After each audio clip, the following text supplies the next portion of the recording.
Okay, greetings everyone. On behalf of the Jindal School of International Affairs of OP Jindal Global University in India, I want to welcome you to this online discussion, the webinar on threats to international security. Um, as you may be aware, we offer a very unique online master's degree on Coursera, the MA in International Relations, Security and Strategy, MA IRSS. This program has been a very successful offering and has been operational for a number of years now. We have at any given time students from dozens of countries from all over the world, from different walks of life, different generations, different professions who enroll in this program. And the last count, we had more than students from more than 100 countries who have been our students. So it's a phenomenally global and successful master's degree. And we very much hope that those of you who are joining this webinar will consider applying and and entering our program, which commences shortly in a few weeks from now. Now, we are talking about a theme that is very central to the master's degree itself, which is international security. And I want to begin by simply reminding all of you that we are in very troubled times, and there is a lot of warfare, a lot of bloodshed, a lot of conflict, interstate as well as intrastate, that's occurring as we speak. Um, in terms of mass displacement, in terms of refugees and internal displaced people, in terms of casualties and deaths, loss of infrastructure. I don't have to go into the statistics, but the reality is we are living in a far more conflict prone world than was the case even 5 years ago or 10 years ago. So something has come unstuck in the existing global order, because of which we are finding that there's more chaos, more anarchy, and more violence than was the case before. So, what is that change and why is it happening? And what does it tell us about the future? Will it be even more violent and even more turbulent than it is right now? And can we even avoid major regional or even world wars? So these are some of the things that I think we need to keep in mind going forward as students or as potential students of the MA IRSS degree.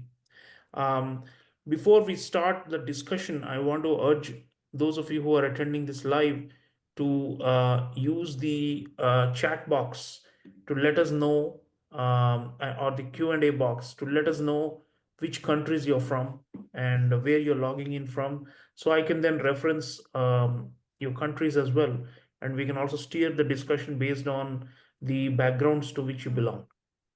I'm joined today by my colleagues who actually teach in the Jindal School of International Affairs, teach in the MIRS's degree program. I have a number of my esteemed colleagues today. So I want to, get them into the discussion so that we will not only hear from instructors who teach in this degree, but also scholars who have been researching and writing and thinking about security problems globally. Yeah. So to begin with, I'd like to bring in my esteemed colleague, Professor Pooja Bhatt, who focuses on the Indo-Pacific and on Asia in particular, and her work has been widely cited around the world. And she is a specialist on security dynamics in this region, where we are located in India and our extended neighborhood. So, Professor Bhatt, I want you to come in by reflecting on the state of affairs in this region, the Indo-Pacific as we call it, and where things stand and why um, security has become such a scarce commodity, and why there is so much competition and rivalry and jostling for power and influence that's going on right now. And what is that doing to the region in your view, and can we avoid war in the region? Over to you, Professor Bhatt. Thank you, Dean Chaulia, for that introduction for me. And good evening, good afternoon, good morning, everyone, from wherever you're joining. And I am Dr. Pooja Bhatt, and I'm teaching maritime geopolitics at Jindal Global University. So I will take you back initially to the initial conversation about Indo-Pacific and why we are talking about Indo-Pacific, a region which has more than 43 countries, is now talked globally, and every other country, whether there is a superpower or a middle power, is trying to be a part of Indo-Pacific region. So just a brief introduction about super rivalry before we talk about it. I would want to reflect about why Indo-Pacific is important per se. As I said, it's a region where around 43 countries are there. But mind it, apart from a few countries, one or two, economically powerful countries like China, most of the countries are middle power countries which are aspiring to be global, aspiring to be regional powers. And that is one aspiration which is making a lot of global powers, to come in the region. Firstly, because this is a region where demography is booming. The main strength of this region is the booming demography, and that provides a huge market for the global production houses like in the EU or China or in the US. And every other country, every other superpower wants to be a part of this market where the production is high, where the consumption is high, where the demography provides that kind of market space. So this is the region why globally everyone is interested in Indo-Pacific. Now coming back to the Indo-Pacific rivalry that US and China is trying to, seek these markets. And all of you must have heard about the US-China trade wars that we are seeking at the moment. And both US and China trying to be, part of this region. They want the economic prowess in this region. They want the military prowess in this region. And now the regional countries are in the middle of it. We also have to be mindful about the fact that we are also a region that is already seeking a lot of issues in when it comes to economic development, the climate change and the climate change related issues. We also have a lot of issues such as drug smuggling and narcotic smuggling. These are the problems we are feeling facing at the moment. And on top of it, when we have the geopolitics coming up by the geopolitical rivalry of US and China, we are adding up to that stress. So we are talking about a region which has a lot of potential, but a lot of problems at the same time. And then the geopolitical rivalry is making it worse. Um, Coming to the issues of what we are facing, the if you see the geopolitical rivalry of US and China is seeking market access, it's seeking the energy markets, it's seeking uh, the markets that are there. But what the countries of the region seek is development. They seek the relief from their own issues, and their issues are very basic, very existential. If I talk from the maritime perspective, there are coastal regions that seek, they are seeking problems from the sea level rise because of global temperature rising. Their problems are food, economic, very basic human related issues. They are not concerned about the geopolitical rivalry. Similarly, the terrorism issue of terrorism, this region is a hub where there is drug trafficking, there is narco terrorism, human smuggling. These are the basic problem of the region. Then we are seeking increased migration, which was always there because of looking for better lifestyle, better life opportunities. But now there is also climate change induced migration. So this region is already in a lot of flux. And on top of it, what these countries are facing is the uh, given new and emerging challenges that we are seeing right now. We have the cyber threats, we have the undersea threats, we have the new areas of threats which are coming, which is making this region very complicated. In that regards, I think Indo-Pacific has to be revisited in terms of how geopolitical leaders see it globally and how the regional countries see it. At the regional level, if we see the governance of this region, it is very simple that if you have a bottoms up approach towards resolving this issue, the governance of these issues and the Indo-Pacific would be much easier. For that, we require collaboration, cooperation, intelligence sharing, resource sharing, which is the need of the region, unlike the geopolitical rivalry that we are seeing. So I think the entire perspective from how and why Indo-Pacific is important and how these actors have to be seen, how Indo-Pacific countries have to be seen, this has to be shifted from the geopolitical angle, from existing US-China angle to what these countries need. And this comes to the question that was posed to me, that are we seeking increasing competition in the region? Yes, we will be seeking increasing competition, because what we are seeing is, on one hand, we have US that is building a system based on, justice and rule of order, based on Western thinking of, democratization. There are systems which are coming, supply chains are coming in that way. The governance models which are coming in the region are coming from that side. On the other hand, we are also seeing China, which is also trying to be world's superpower, also making its presence through multilateralism, where it is trying to build alternate supply chains, alternate systems in cyberspace and every other technology that you talk. So at the region, what at the moment, what region is facing is parallel system of governance which are coming. And it is very important that countries realize their potential in the region, that what they require, and form their partnerships. I would not call them alliances, but partnerships. In that, in picking up those partners, we will definitely see increasing competition. And given the Trump's new regime that is coming up in the US and China, on the other hand, we will be seeing more competition, more rivalry. But it is, if we shift the narrative towards how Indo-Pacific countries want to pursue their development, I think the competition would be much easier to handle, rather than seeing it from the US-China rivalry. And Thank you, Professor Bhatt. Yeah, I mean, there's always this social justice-oriented approach to international affairs, and you brought that out by making the case that we must have a bottoms-up approach, because the top-down approach is of supremacy or mastery, and the bottom-up approach is of survival and development. So obviously, the two logics clash, but at the same time, some of the smaller countries are also facing direct threats to their sovereignty and their territorial integrity, and so to some extent the security logic still works with weaker countries who are seeking protection or counterbalancing.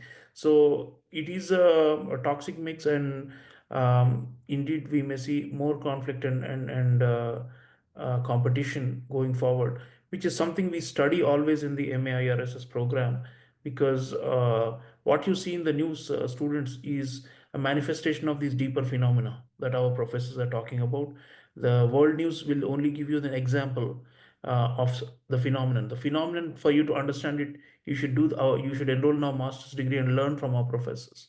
Let me acknowledge the presence of students from many countries. They're posting in the Q&A box: United Kingdom, Romania, Egypt, India, Poland, Nigeria, um, Guyana, UAE, um, Singapore, Netherlands, Israel, South Africa, Philippines, Saudi Arabia, Japan, Cameroon, Turkey, Lebanon, and many, many others. I urge you all to continue typing in the Q&A box to tell us where you're from. DRC of Congo, Kenya. That's great. So we have Spain, and I welcome you to continue doing this in the Q&A box, so we know where you're from and can tailor the discussion accordingly. Okay, there are quite a few countries from Asia here, and I'm going to continue focusing on Asia for a while before going to other regions. Let me bring in my colleague, Professor Jyoti Pathania now. She studies the South Asian region. And here Also, she's authored a number of books on Pakistan, and she studies the region very closely.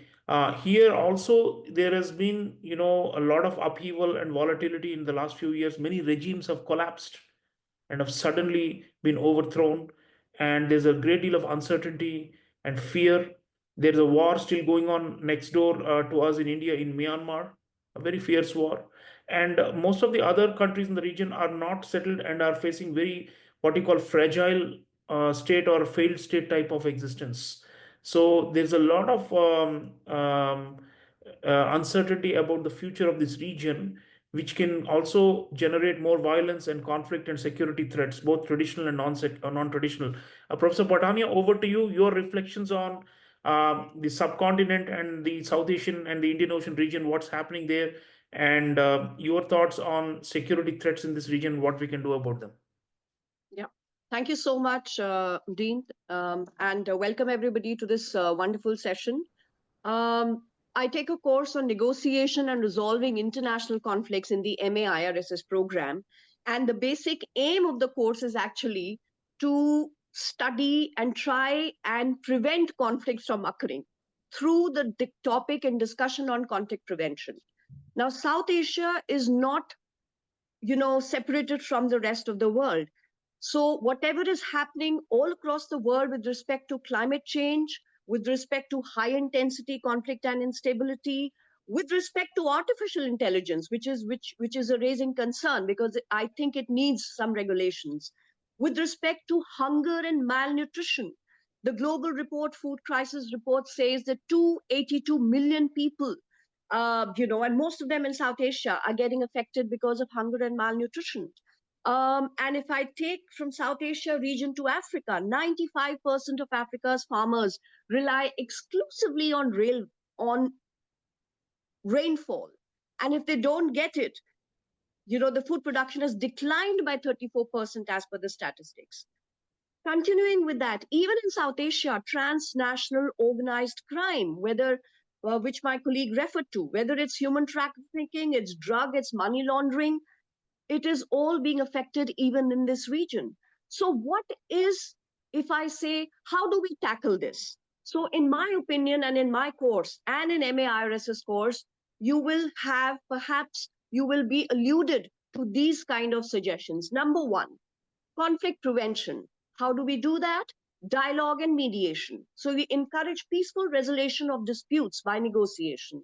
Number two, peacekeeping operations. You have UN peacekeeping operations being deployed to maintain stability and prevent the conflict from occurring and prevent it from being escalated to wider regions. Number three, arms control agreement or disarmament. This is also the need of the hour. We need to limit the proliferation of weapons, especially the weapons of mass destruction, through international treaties.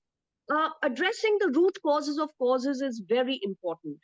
How do you address the root cause of conflict? As the Dean mentioned, we are going to see more and more conflicts happening, not only in South Asia, but all around the world.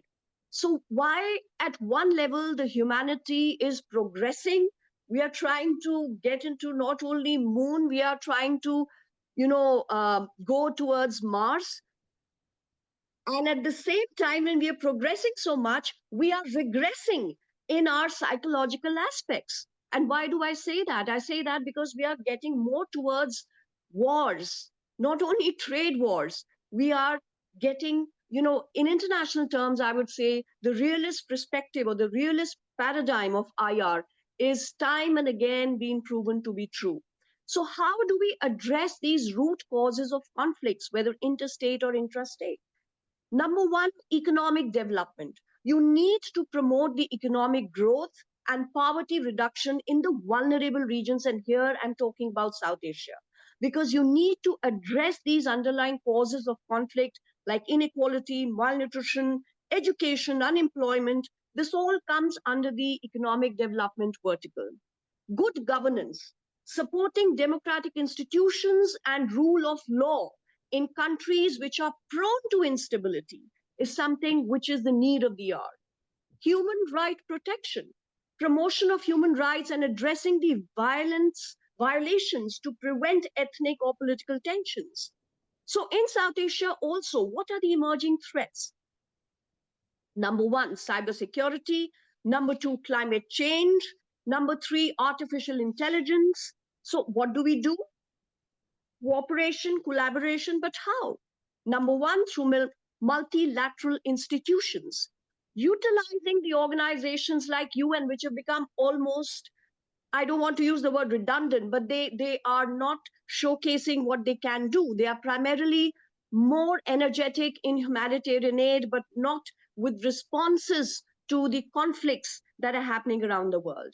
So international cooperation through multilateral institutions, information sharing, facilitation of intelligence sharing information and collaboration between countries. Is that possible in South Asia? I'm not sure. With Pakistan and India, intelligence sharing is way beyond. But yes, they did share their, the scientists did share when there were attacks, the locust attacks, infestations in the agricultural farmlands. The information was exchanged between India's and Pakistan scientists, so that further problems and further damage to the crops would not take place. So information sharing again is important under international cooperation. And last but not the least, sanctions and other enforcement mechanisms. Imposing targeted sanctions on states or actors who are violating international norms. But then here the question is, who decide who is violating the international norm? So I think I'll leave it at that. But the state's fragility, the non-state actors, resource constraints, the geopolitical tensions are only there to rise and rise. Thank you. Thank you, Professor Pathania. It's a bleak prognosis, but I think it's realistic. And important point made by Professor Pathania was that the realist theory of international relations is being upheld yet again. It seemed to have gone to sleep during the heyday of globalization after the 1990s. But now, especially in the last 5 to 10 years, we see a return to this intense rivalry and competition and balancing and counterbalancing. So it does look like the wheel has come full circle. Let me acknowledge other students who are joining in, who are posting the countries they're coming in from: Germany, Belize, United States, Philippines, Italy, Canada, Iran, Pakistan, England. Well, I suppose you mean the United Kingdom because England is not a nation state, but fair enough. Ghana, South Africa, Belgium, Nepal, and many others. So I'm very happy to see this massive turnout to hear our professors talk about international security problems. I urge all of you who have joined in to not waste any time. The moment this webinar is over, we are looking forward to your applications into the master's degree. Let me bring in more colleagues into the loop now. I have with me my esteemed scholar diplomat colleague, Ambassador J.N. Misra. He was India's ambassador to two countries, Laos and Portugal.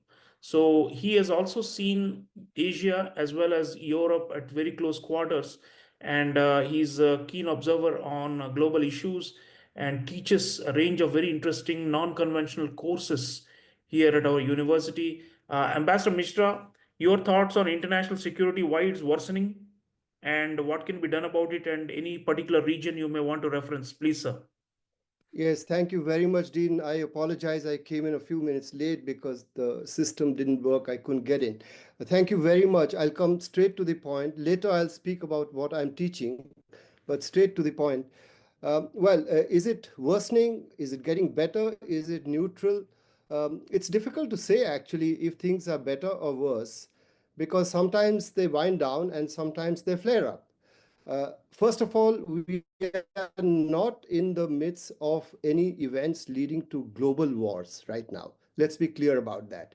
Whether it is Gaza, which I don't think is winding down in the real sense, because President Trump's Gaza initiative, turning it into the Riviera of the Middle East, really introduces a unforeseen factor. Ukraine probably winding down. Taiwan neither winding down nor getting worse, because I think Taiwan is the number one security issue. And this might surprise our friends from outside India. For me, the India-China relations, not necessarily the land border only, but the maritime domain increasingly, whether it's the Indian Ocean or the South China Sea, will potentially become areas of contention that could lead to actual conflict of some sort or some kind of standoff. It's happened in the South China Sea once. There was an encounter between a Chinese and an Indian naval ship. India has oil and gas interests. So this is something friends in the West, even in the East, and astonishingly, I teach Southeast Asia. Even in Southeast Asia, also are so dismissive about India's security concerns. And it frightens me because these two are major nuclear powers with very strong leaders who see a future of greatness. China 2049, India 2047, what is called Vikasit Bharat, developed India. So these visions are informing public opinion, and this is very important. So I do go back to the realist theory in that sense, as the dean said. The realist theory was always alive and kicking for me, because that's the only way I can explain what's going on as a former practitioner. Now, I think, as I said, the most likely scenario of conflict, the not likely but possible, I would say, is perhaps Taiwan, because Xi Jinping has made it clear publicly that we will take back Taiwan through force if necessary before 2049, the centenary of the Communist Party takeover. So that's a very clear statement of fact. How it's going to happen, we don't know.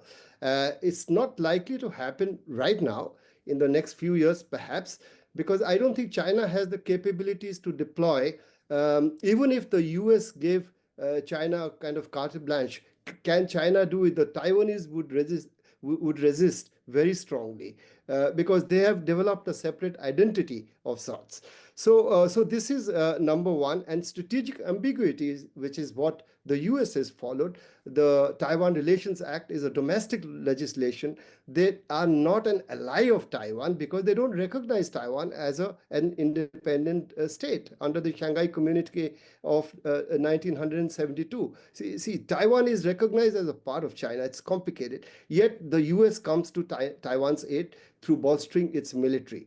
But if push comes to shove, will China, if China actually takes steps to either invade Taiwan, or to swarm Taiwan through other means, through hybrid warfare or gray zone tactics, would the US actually intervene? That's a big question. I don't have an answer. The India-China border, the recent readjustment, I would say, some kind of let's say that it's only disengagement. It's not de-escalation. It's not de-induction of troops. The troops are there to stay.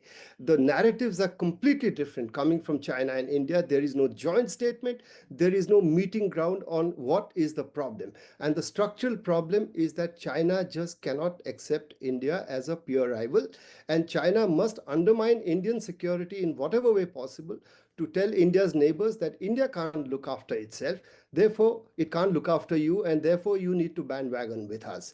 And the same thing they tried in the Maldives, Nepal, Bhutan, increasingly Sri Lanka, of course, Pakistan, of course. So this is, I think, the number two threat to international security, not necessarily only in the land frontiers, as I said. It could be in the maritime domain. And we are seeing increasing Chinese activity close to the Andaman and Nicobar Islands, the spy ships coming to Sri Lanka. India had to postpone missile tests because of the proximity of Chinese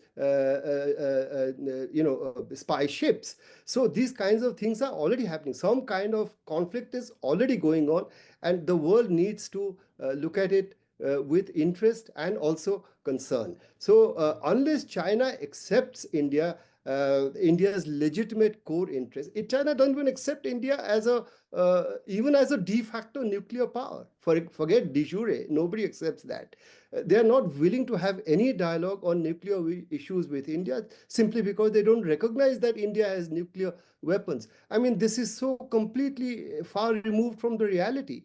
They are not in the real world. So how can you have good relations with a country like that? It's very difficult to craft that relationship. And then lower down, of course, Gaza, as I said, Ukraine. I have been saying it publicly for 5 years that the conflict happened because of the expansion of NATO, and Russia was genuinely scared that there was going to be encroachment on Russia's core interests and perhaps its territory in future. And they have historical fears, and that's been proven to be true. Now, you can say that President Trump has, even before the negotiations began, he put all his cards on the table. But that's his method. It's a kind of shock and awe diplomacy to really upend things and to confuse everybody and then to reach some kind of a deal. And I think it's going to wind down because there is a level of understanding between the US and Russia now. Europe will be in the mix. Ukraine will be in the mix. Perhaps China even.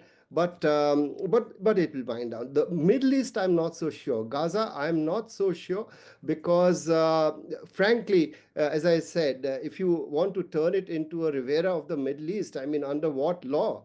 You are violating international law. There is no diplomatic or political support anywhere except in Israel for that, anywhere in the world. So therefore, how are we going to do it? Some kind of low-level conflict could resume after the very fragile ceasefire, if and when, and I think it will break down at some stage, unless there is a change in Trump's policy, unless he reneges on this. But I don't think it's going to happen. There won't be any Rivera there. Though some Palestinians, I might suspect, might want to leave because the lives are so degraded and so miserable that, it's better to even die than to live in this hell. And if we get an opportunity to leave, let us do it, even if it's not very honorable. It's an honorable way of doing, even if we are being expelled from our own land. So with the breakdown of the two-state solution, I don't think there is going to be some kind of a fragile peace even. I think it could flare up. I'll leave it on that. Thank you, Ambassador Mishra. Indeed, he has given a number of examples where things are very fragile and could get hotter, and optimism is low. That's the general point. That it's somehow the existing orders are not working. He spoke about China possibly invading Taiwan. Russia invaded Ukraine a few years ago. So the revisionist powers are dissatisfied and are going for major change of status quo, and possibly resorting to war. So this is something that can recur. If it has happened twice already, or thrice already, why not four times or five times or 10 times? So the guardrails are falling apart. That's something for all of us to ponder about. Okay, so we have spoken a lot about Asia. Now let me switch the theater and go to Europe a little more in a deeper way.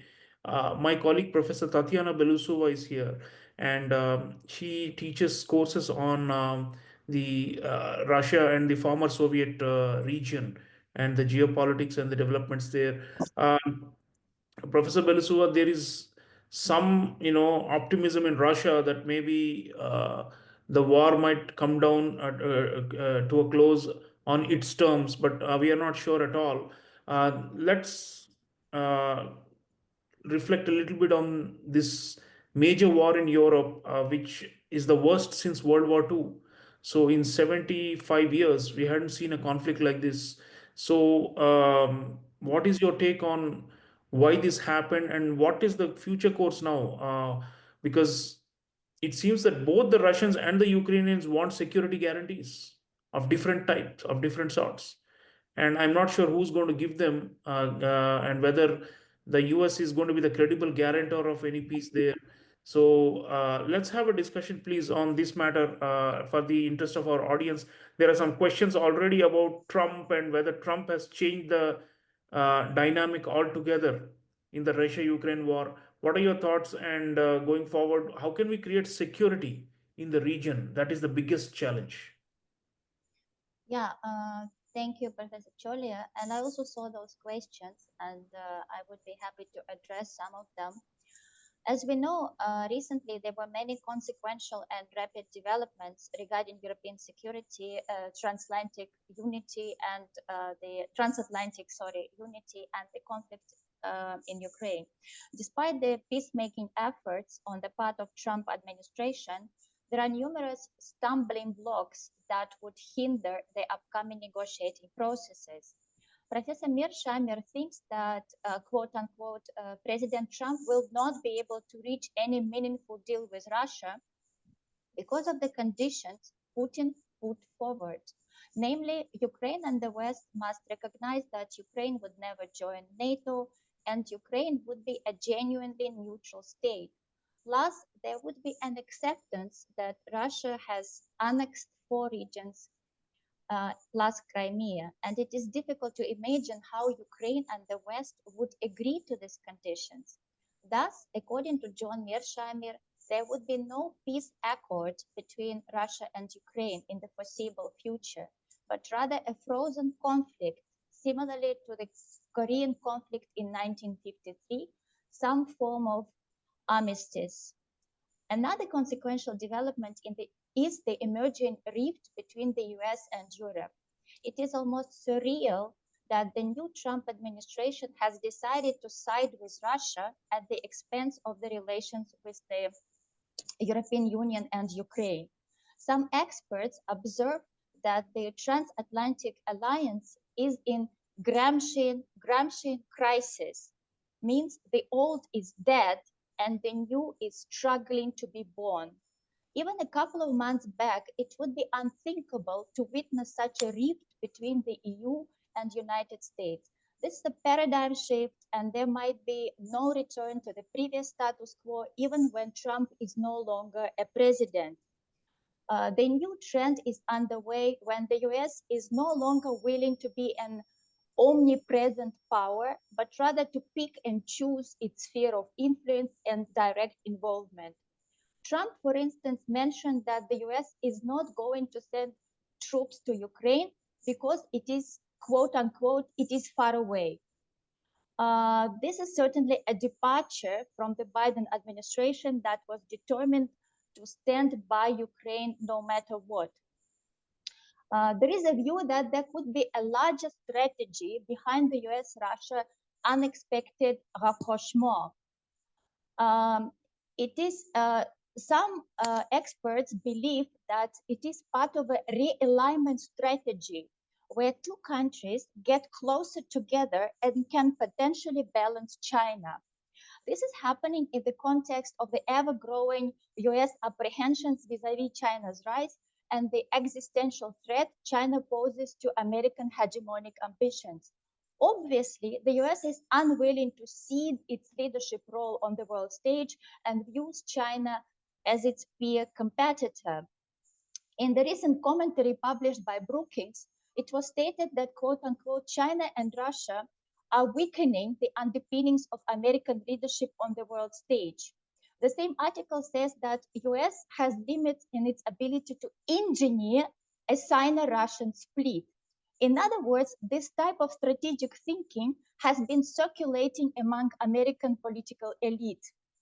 Perhaps it is a far-fetched comparison, but in the year 1972, President Nixon decided to side with China and balance the Soviet threat. It may well be that this time around, Americans decided to balance China through Russia. If this is the case, then this potential realignment would trigger a myriad of other realignments, but it is still too early to make a conclusive assessment. And finally, I would like to mention that in our MA IRSS program, I teach a course titled The New Cold War Between the US and China.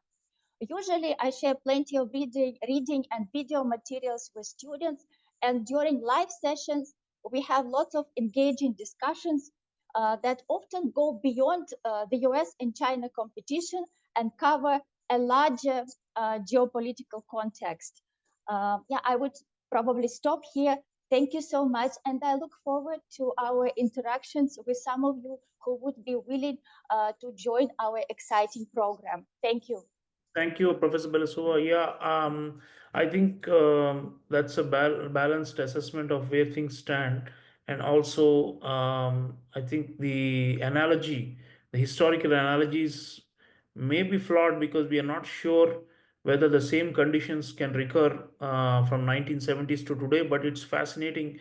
There is this triangular dynamic of US, China, Russia, and who is aligning with whom varies from one era to another era.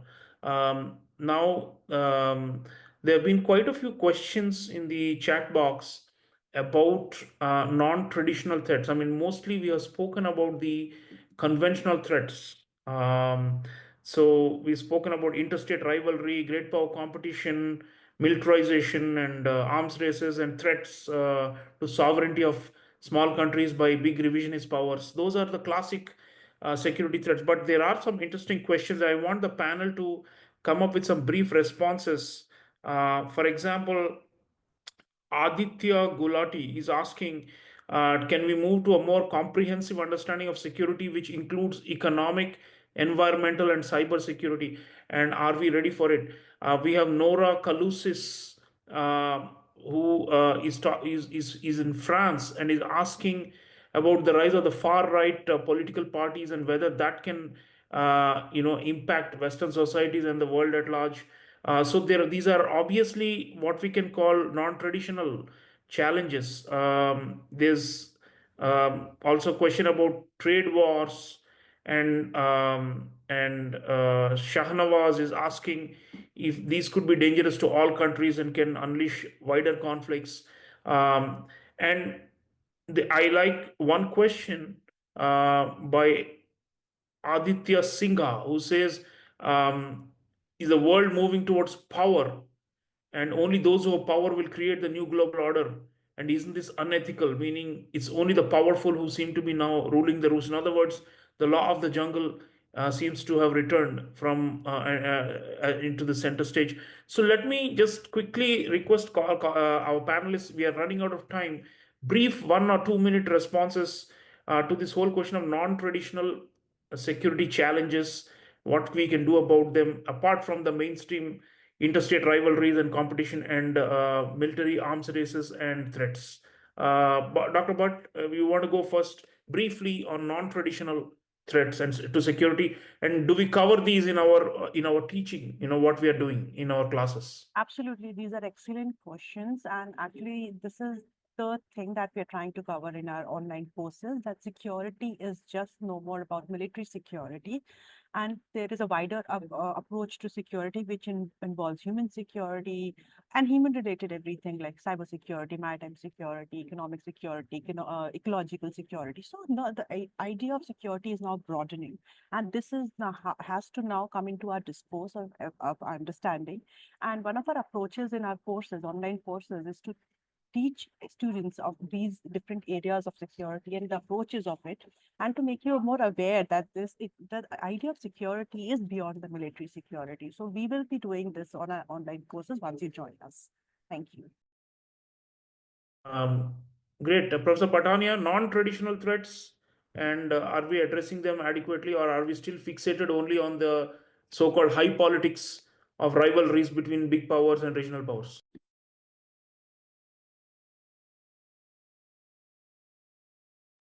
Could you please unmute yourself? I think we are not able to hear you. Yes. So we are addressing them at a very gradual pace, though. We need to speedify our addressal of non-traditional security mechanisms.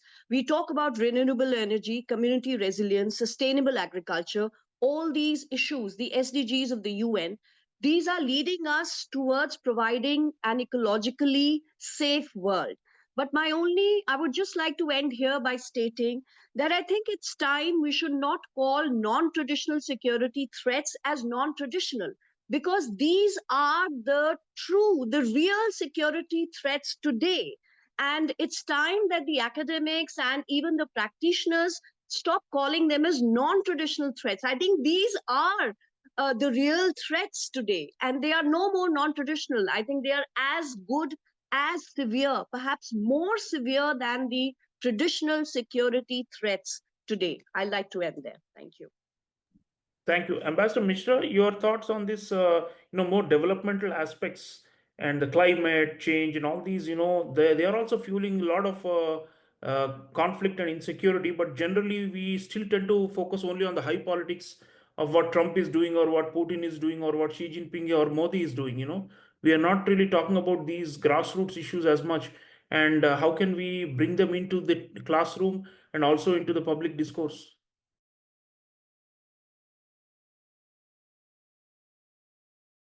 Could you please unmute yourself, Ambassador Mishra? President Trump, thank you very much, Dean.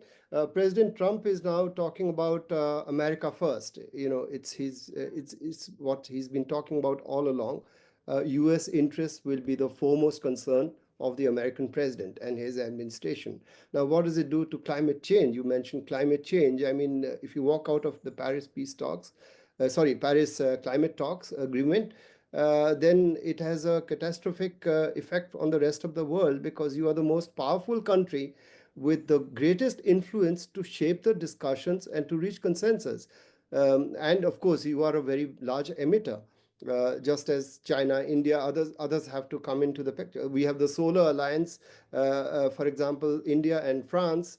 The Solar Alliance as a kind of a riposte, that we believe in multilateralism. We must have multilateralism in fighting the climate crisis. Migration, there was a talk about far-right parties in the West and migration. Now, that can have catastrophic influences in the Middle East and Europe, because migration is westbound mostly from the Middle East, which is a war zone. And if parties in France, Germany, even in the UK, they become more inward looking, less liberal, what effect it has on the unfortunate people who are caught up in war in the Middle East. Thirdly, I'd like to speak about outer space as an unconventional threat. Now, the Outer Space Treaty is woefully lacking in addressing potential conflict in outer space. The US has a outer space command, China has. India also is developing in that direction. It has an outer space military cell also. And we had an anti-satellite weapon test, and China, of course, and that was a response to the Chinese test, and the Chinese responded to the Americans. So if there is people are even speculating, if there's a use of a nuclear weapon in outer space against the assets of another country in outer space, that is satellites, uh, or placing a nuclear weapon on the surface of the moon. Now, the current treaties do not have any answers to these questions, so it's very urgent. The present need is to negotiate in good faith outer space, a treaty that is more binding, not just vague, unbinding, normative principles as we have in the Outer Space Treaty. And we must also work towards a Moon Treaty. And I'm so glad to say that, looking at it from India, India can be a shaper and maker of this discussion and of the laws, because India is a major space power. So I would ask governments, I would appeal to them to address this issue very carefully and urgently. I teach a course on domestic politics and foreign policy. I talk about Indian domestic politics shaping China policy or vice versa, Pakistan, the Maldives, Canada, Gaza, Palestine, Israel, now, of course, Bangladesh. I'll be teaching that course. Thank you. Thank you, Ambassador Mishra. We are running out of time. Let me bring in my colleague Tatiana as well. Tatiana, there's a very interesting question.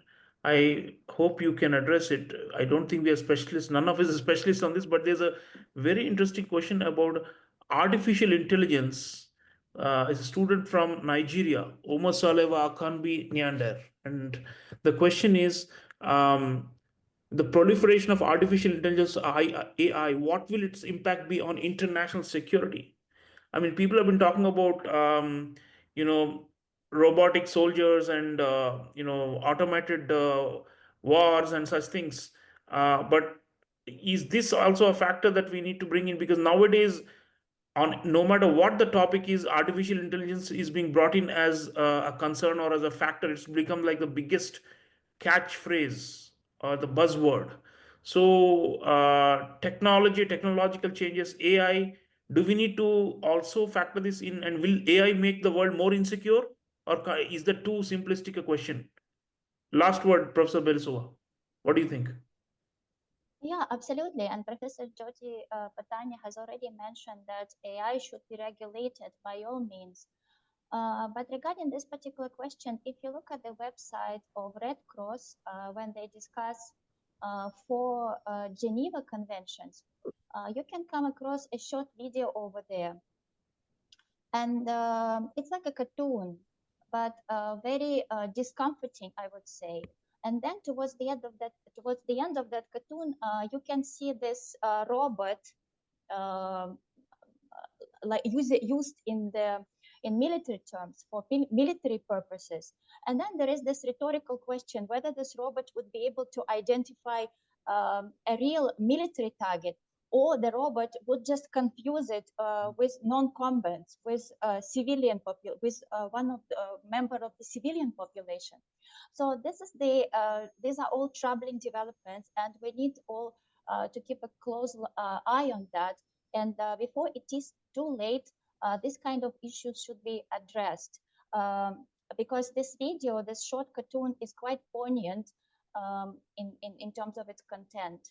Yeah, thank you.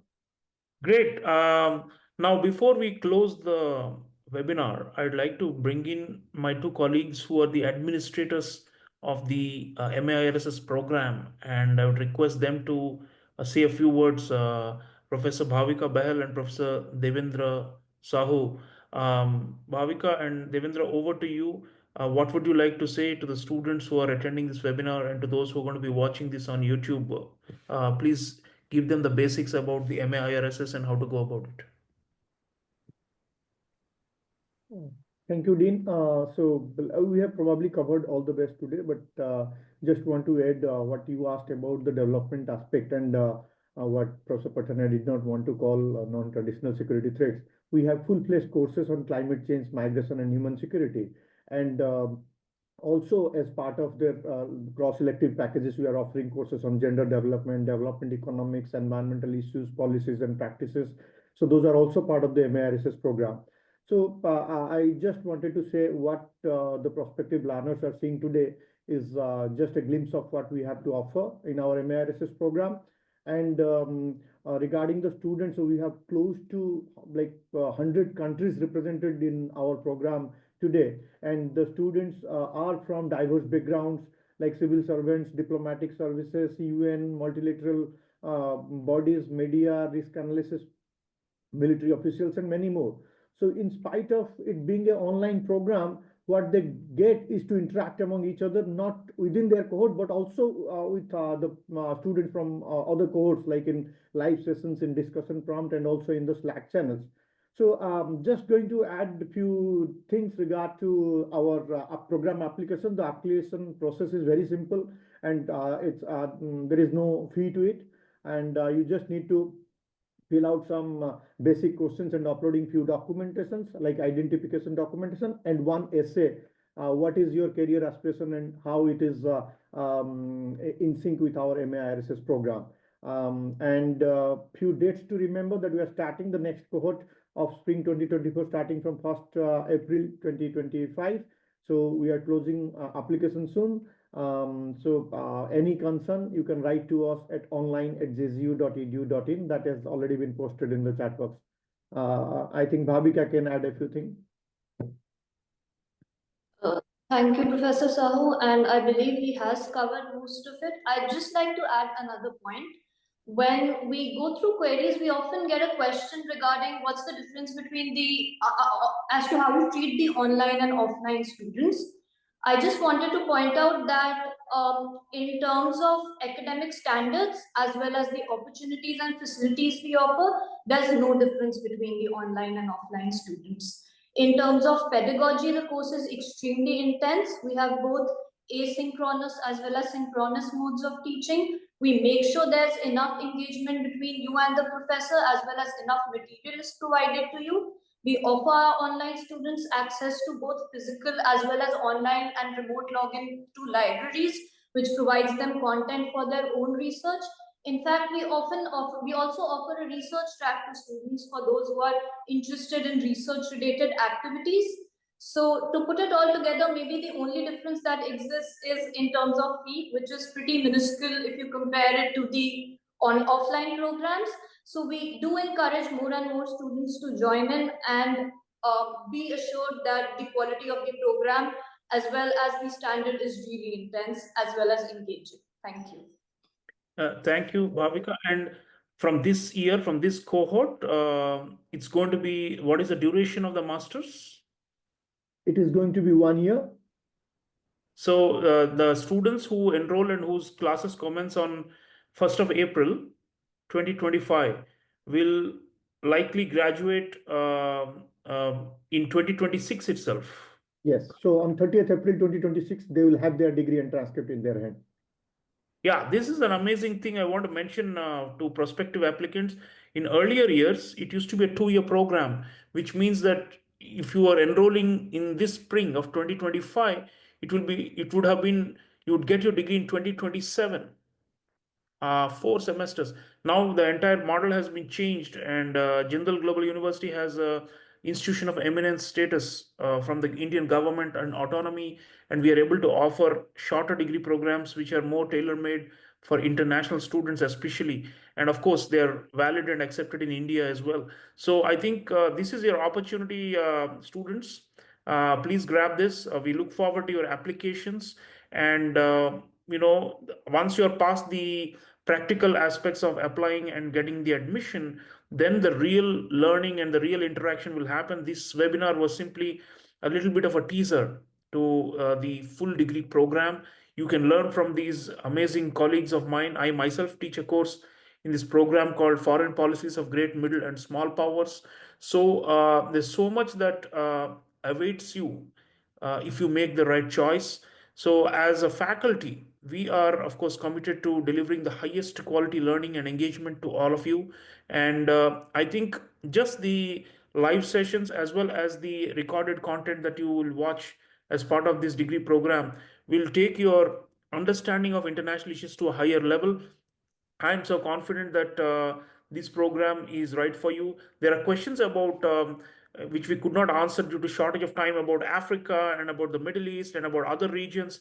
There's plenty of time to go very, very, very deep into them in the actual degree program once you enroll. A webinar can only, skim the surface. But I hope that we stimulated your mind enough and gave you some food for thought. So please, we look forward to your applications, and we hope to enroll you in the program and to see you as our full-time students in the coming weeks. And all the very best. Let's all work towards a fairer and a just and more secure world. It's not a great time. That's the overall summary of what my colleagues have been saying. It's going to be a time of intense strife, conflict, and struggle that is emerging around in many parts of the world. So the only weapon we ordinary people, well-meaning people have is knowledge, with which we can maybe survive these hard times and these troubled times. So equip yourself with knowledge, enroll in this degree program, and we will at least hope for better times and to work for better times, because ignorance is the starting point to be crushed in this very, very merciless and ruthless world order that we are seeing. If we are ignorant and we don't know much, we will be left behind, marginalized, and crushed. So let's fight for our own survival through knowledge, because knowledge is power. Thank you. I thank you all my colleagues who have joined the webinar. Thank you, students. Have a safe and secure time ahead, and we look forward to seeing you in our classes in the MA IRSS degree program. All the best.